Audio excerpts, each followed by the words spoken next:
یعنی دین زردشتی همون دینه که متاسفانه امروز بعضی کافر بچه ها میخواهند از سر نو احیاش کنند، حتی در جامعه ما. خدا لعنت کرد کسی را که بالای سر مسلمانان میخواهد که عقیده زردشتی را بیارد. مردمی را که خدای تعالی 1300 سال قبل از همین عقیده زردشتی نجات داده بود، امروز باز میخواهند در زیر همین نجاست کشند. دین زردشت یا آیین مجوسی چی آیین است؟ تقریبا در عصر 7 قبل از میلاد عیسی علیه السلام یک مرد شتربان با نام زردشت یا زرتشت را نزد پادشاه هخامنشی ایران، نزد ویشتاسپ یا همچنانی که در شاهنامه اومده است گوشتاسپ آمد و دعوا کرد که من پیغمبر هستم. و در میان مردمی که اگر چند با مجرد بسیار دور افتادن عهد پیغمبر آخران علاقه شریعت گم کرده بودند، طریقه عبادت نمیدانستند، اما به هر وجه خدا را یک میدانستند، آفرنده تمام مخلوقات فقط خدا را میدانستند. همه آیین مجوسی، آیین خدایی و شرک جاری ساخت. در سنن ابو داود آمده است حضرت عبدالله ابن عباس رضی الله عنهما شاه مفسران قرآن میفرماید کان اهل فارس یا این اهل فارس لما مات نبیهم کتب علیهم الابلیس المجوسیت. مردم فارس وقتی که آخران پیغمبرشون از دنیا گذشت، شاید اینا توحید از زمان حضرت ابراهیم علیه السلام گرفته بودند، اما از بس که ملکشون دورتر افتاد، حضرت ابراهیم هم دیگه ملک خودش و وطن خودش پرت در عراق بود وطنش و به سوی شام رفت، مصر رفت. این مردم که از پیغمبر دور ماندن، شیطان آخر الامر همین مجوسیت دین زردشتی را در بالای این مردم بیچاره مطرح کرد. خلق بیچاره همین را قبول کردن. شما تاریخ ها را ببینه که مردم این سرزمین در حال دین زردشتی را قبول نکردن. حتی همین ویشتاسپ یا گوشتاسپ به خاطر به گپ در آوردن رستم داستان و پدرش زالیزر که هنوز زنده بودن به سیستان رفت. چندین مدت در سیستان در نیمروز مهمان شد. مدت 6 ماه او مردم به دین زردشتی خوانده است. عاقبت الامر همون رستم قبول نکرد.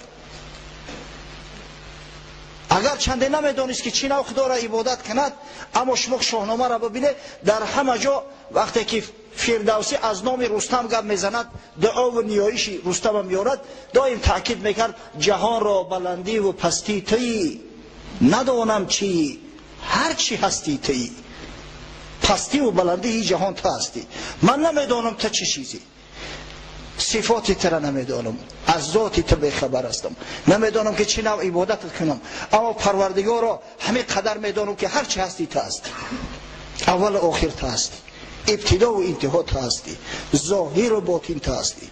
الان مردمی را که به هر وجه یک عقیده موحدی داشتن، این زردشت پدر سوخته عاقبت الامر گرفت مشرک کرد، مجوسی کرد. از این بدتر بعضی عقاید، بعضی عنعنه را در بینشون پهن کرد، انتشار داد که تا به حال قسم به خدا شرمندگی است، عیب است. حتی قبیله های وحشی ترین افریقا همو عنعنه تا ندارن. تا به حدی که نکاح بین پدر با دختر مقدس دانست، نکاح بین دختر با پدر، نکاح بین برادر با خواهر خود مقدس دانست که هر کسی همین کار انجام دهد اون ثواب میگیرد و به خدا نزدیک میشود. نعوذ بالله. اصل دین زردشتی دو خدایی است. مبادا فهمتو نکنن، به یقین بدونه که اصل دین زردشتی دو خدایی است. یکی اهورامزدا یا هرموز یا یزدان، دیگر اهریمن یا اهرامنیه در مقابلش. کارهای نیک، کارهای خیر، روشنایی، تمام این نوش نعمت همه آفریده اهورامزدا هست میگویند. اما کارهای بد، کسلی، بیماری، آفتهای طبیعی، ظلمت تاریکی زاده اهریمن است. یعنی که در مقابل خدای بزرگ یک خدای دیگر که در قوت قریب که از او کمی ندارد گذاشتیند. از این خاطر ما اینا را مجوس میگوییم. از این خاطر ما اینا مشرک میگوییم. ببینید امروز با نام احیای طبیعت گروه های پیدا شدیان که همین کارا در جامعه انتشار داده ایستادند. حالا در تاجیکستان گروه های زردشتی عمل میکرده است. بعضی کسایی را که با نام زیایی خوانده میشوند، بعضی ابلهاش تا حالی را شعراشو در کتاب‌های ادبیات موجود دارد. انا همین آیین پوسیده و آیین از عقل، از فراست، از انسانی دور میخواهند که در بین مردم منتشر کنند. خدا نگه دارد.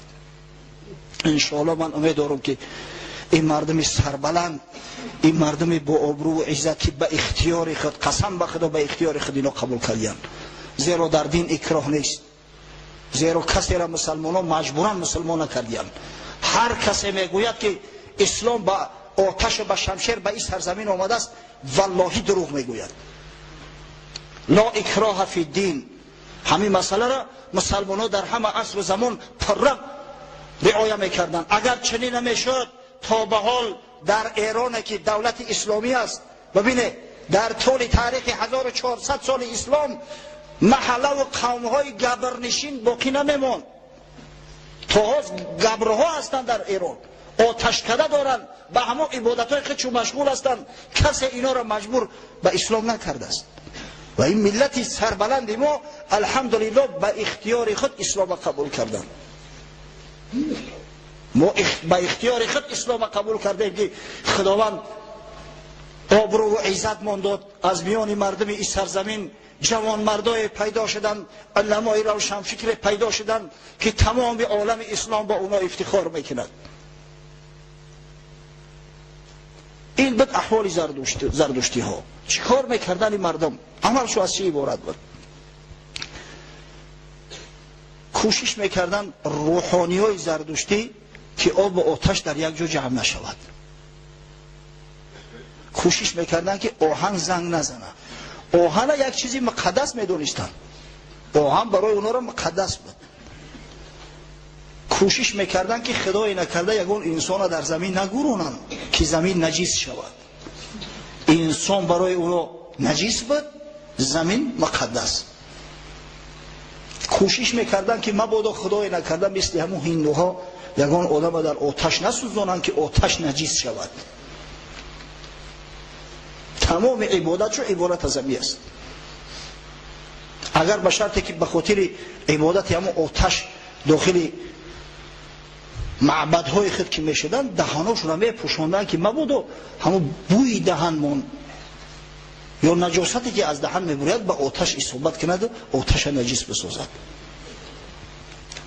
اصل عقیده زردشتی ها هم بودن که واقعا خنده آور است برای مردم با عقل با فراست پیروی کردن از یک چنین یک حرکت جریانی که چه جای دین و دیانت عقل سالم انسانی قبولش ندارد.